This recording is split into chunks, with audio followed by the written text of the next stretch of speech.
There is a huge silver lining around a very, very, very dark cloud of the pandemic. And that silver lining is that it's showing us, truly, it's showing us there's a different way for the world of work going forward.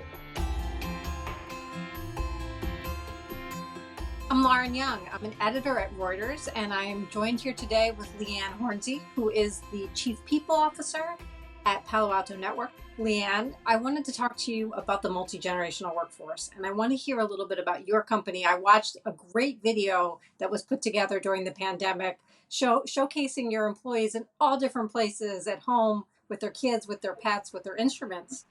Yes. Okay, so we are indeed very multi-generational for sure. So maybe I should just give you a little bit about Palo Alto Networks, because it's not a household name, but it is an unbelievably important company. We are actually the leader in cybersecurity. So basically what we do is make sure that you are digitally secure. And being digitally secure is pretty much about as good as it gets in this day and age. We are a company absolutely that has boomers. I'm not quite there, but boomers all the way through to Gen Z. I have a couple of Gen Z kids. I absolutely feel so emotional about how difficult it is being a young kid in the pandemic when you're working. I think it's much harder for earlier in career people. People actually talk about how difficult it is for parents, and of course it is. But can you imagine, can you remember what it was like when you were 22, 23, and all the things you could do that those kids can't do today? So we're very multi-generational for sure. We've had to switch so quickly, so quickly to virtual, just like everyone else. But I'm proud of what we've done. I would love to hear some of the things that you're doing to make your company more diverse and more broad for the multi-generational workforce. Yeah. So look, I'm just going to be very honest with you. I have felt for a very long time that the nature of work hasn't really changed. People go to work and employers tell people what to do via the hierarchy. And we are extraordinarily committed to moving from what I would call employer choice, where we basically said, this is the work you do, this is how you do it, this is where you do it, this is what you get paid, these are your benefits, these are all the have tos. We have used this opportunity, and I'm really excited about it, to be honest, to move towards employee choice. So, for example, one thing that companies have always done the same is benefits. Like, I've worked for 30 years, and for 30 years, you get your healthcare, you get your 401k, and you get a bit of fluff around the side. We have wholly changed that. And we've basically said, if you're an early in career person, or if you're wherever you are in your life cycle, you can choose your benefits. If your partner has healthcare, why don't you take the money that we would have spent for you on healthcare and invest it in a Peloton, or invest it in a nanny, or invest it in your 401k if you want? Now, all of this takes time. These are highly regulated industries that do not move fast, but we are super committed to using this moment to make sure we can be multi-generational, and to make sure that what we do for one person is equal but different. So something else we're doing, and I'm so excited about it, is that we are trying to personalize our learning journeys, and again, make them flexible and different for where you are in your learning cycle, where you are in your life cycle. So the vision is you'll log into a piece of technology that's all very beautiful, and your name will pop up, and you will be shown an individual learning journey based on some information that you've shared with us. So, for example, maybe you've had some feedback, and maybe the feedback said that you're brilliant at negotiating, but maybe you're not so good at influencing.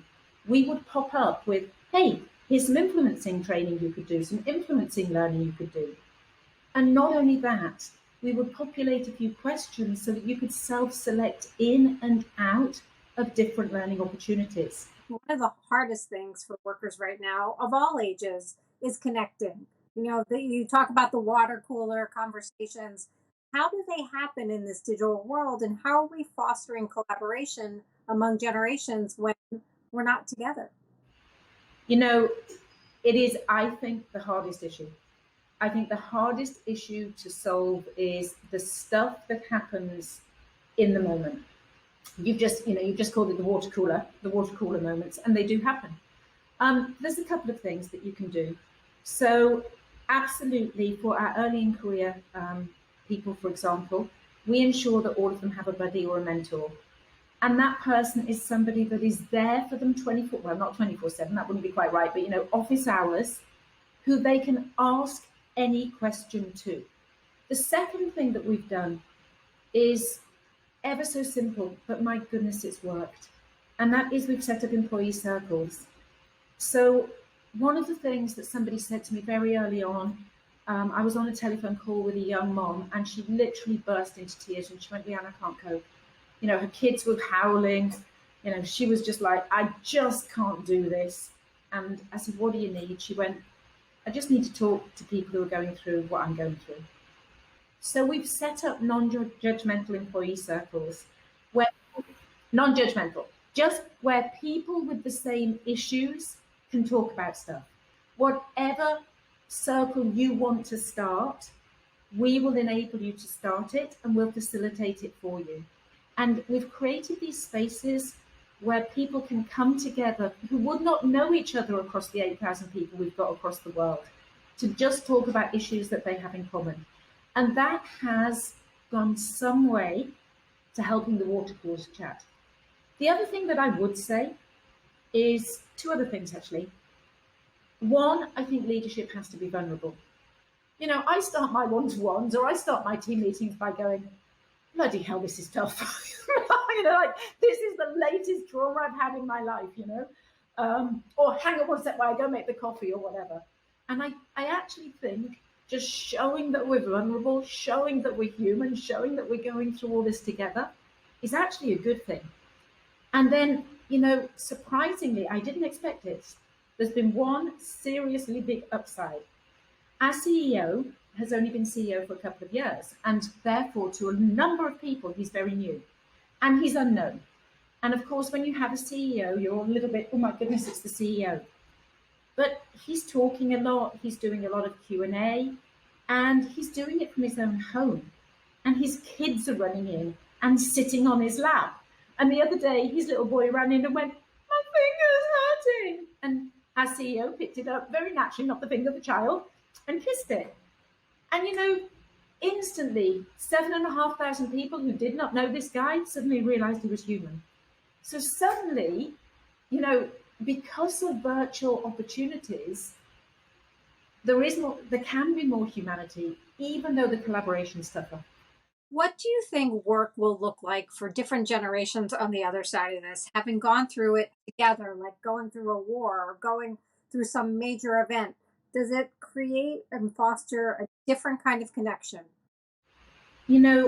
It's interesting. When we've surveyed our employees, we've found and I think we've got to be very careful about surveys at this moment, because people are going through a raft of emotions, and those emotions change.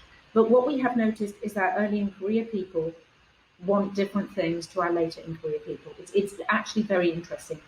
Our early in career people want to come into the office more. They just do. I actually think what will happen is we will have to get much smarter about logistics. So we need to be able to facilitate a world in which those people who want to be in the office, to collaborate, to see their mates, to have those social moments, can do that. And so my CEO talks about the office becoming a collaboration center, not an office. And so we need to get the logistics okay, so that those people who want to come in can come in on blah days, other teams can come in on blah blah days. And we're starting to work it through team by team. But I think it's going to be much more about come in, collaborate, have some fun, do some planning. Then how you do your individual work, man, it's up to you. That's how I think it's going to shake out.